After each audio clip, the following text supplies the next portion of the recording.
Supreme court में आवारा कुत्तों से जुड़े मामले पर 13 जनवरी को सुनवाई हुई। सुप्रीम कोर्ट इस पर कई बार आदेश भी दे चुका है, लेकिन इस बार सुनवाई का फोकस इस बात पर था कि कोर्ट के दिए निर्देश जमीन पर सही तरह से लागू क्यों नहीं हो रहे हैं। सुप्रीम कोर्ट में जस्टिस विक्रम नाथ, जस्टिस संदीप मेहता और जस्टिस एनवी अंजारिया की बेंच स्ट्रे डॉग्स से जुड़े मामलों पर सुनवाई कर रही थी। अदालत ने पहले ही ये साफ कर दिया था कि कुत्तों को शेल्टर में परमानेंटली बंद करने के बजाय उनका वैक्सीनेशन और नसबंदी करके उन्हें वापस छोड़ने की नीति ही मौजूदा कानून का अधिकार है और आधार है। लेकिन कोर्ट ने चिंता जताई कि ये सब इंप्लीमेंट नहीं हो पा रहा है।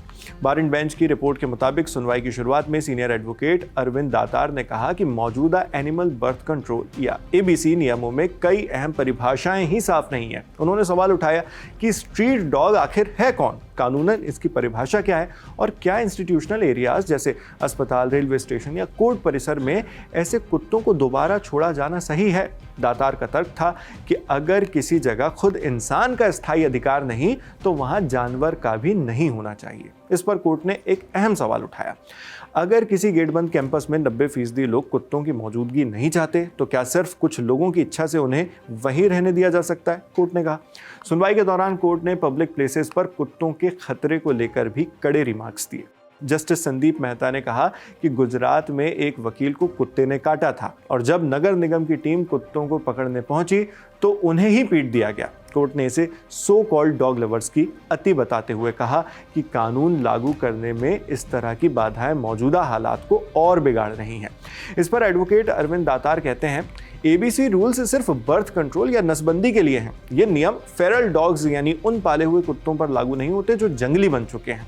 इसी दलील पर कोर्ट ने आगे कहा, इन कुत्तों में एक वायरस होता है। अगर ये कुत्ते किसी जानवर पर हमला करते हैं और फिर यदि टाइगर तक उन कुत्तों पर हमला करके उन्हें खा ले तो खुद टाइगर भी एक घातक वायरल बीमारी से इन्फेक्ट हो जाता है, जिससे आखिरकार उसकी मौत हो जाती है। अमेरिकी राज्य फ्लोरिडा के बारे में भी पढ़िए, वहां इसी वजह से अब एक भी एंडेमिक स्पीशीज नहीं बची हैं, यानी ऐसी प्रजातियां जो सिर्फ उसी इलाके में खास तौर पर पाई जाती हैं। दूसरी तरफ एनिमल राइट्स के पक्ष में पेश हुए सीनियर एडवोकेट पिंकी आनंद ने जोर देकर कहा कि ये मसला डॉग वर्सेस ह्यूमन का है ही नहीं, बल्कि कोएग्जिस्टेंस यानी इंसान और जानवर के साथ रहने का सवाल है। उन्होंने कहा कि अगर कुत्तों को हटाया गया तो उनकी जगह और ज्यादा आक्रामक जानवर आ सकते हैं। उनके मुताबिक असली समाधान नियमों का सख्त पालन और लोकल प्रशासनिक यूनिट्स की जवाबदेही तय करना है। फिर सुप्रीम कोर्ट ने सवाल किया, जब खास ऑर्गेनाइजेशन या संगठन कुछ कुत्तों को खिलाता पिलाता है और उन्हीं कुत्तों की वजह से अगर कोई 9 साल का बच्चा मारा जाता है तो जिम्मेदारी किसकी होगी?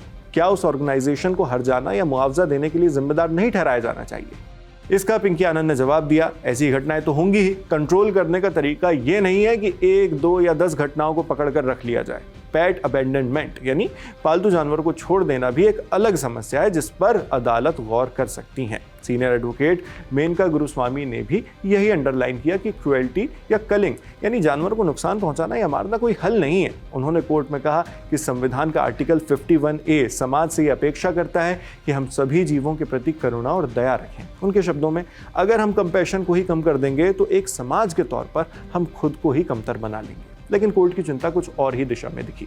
कोर्ट ने कहा, ये इमोशंस सिर्फ और सिर्फ कुत्तों के लिए ही नजर आ रहे हैं। जस्टिस संदीप मेहता इस पर तीखी टिप्पणी करते हुए कहते हैं, हमने इतने लंबे तर्क कभी इंसानों के लिए नहीं सुने जितने आज कुत्तों के लिए सुन रहे हैं। उन्होंने पूछा, आप जानते हैं आप क्या कह रहे हैं? अभी अभी एक वकील ने हमें सड़कों पर रहने वाले अनाथ बच्चों के आंकड़े दिखाए। शायद कुछ वकील उन बच्चों को अडॉप्ट करवाने के लिए भी बहस कर सकते हैं। साल 2011 से जब से मैं यहाँ जज नियुक्त हुआ हूँ, ये सबसे लंबी दलीलें हैं जो मैंने सुनी। हैरानी की बात यह है कि अब तक किसी ने इंसानों के लिए इतनी लंबी बहस नहीं की जितनी आज जानवरों के लिए की जा रही है। कोर्ट ने यह भी साफ किया कि अगर राज्यों और स्थानीय निकायों ने व्यवस्था नहीं सुधारी तो डॉग बाइट या मौत के मामलों में हैवी कंपनसेशन यानी भारी मुआवजा तय किया जा सकता है। साथ ही कुत्तों को रेगुलरली खाना देने वाले संगठनों, ऑर्गेनाइजेशंस और व्यक्तियों की जिम्मेदारी तय करने के संकेत भी दिए गए।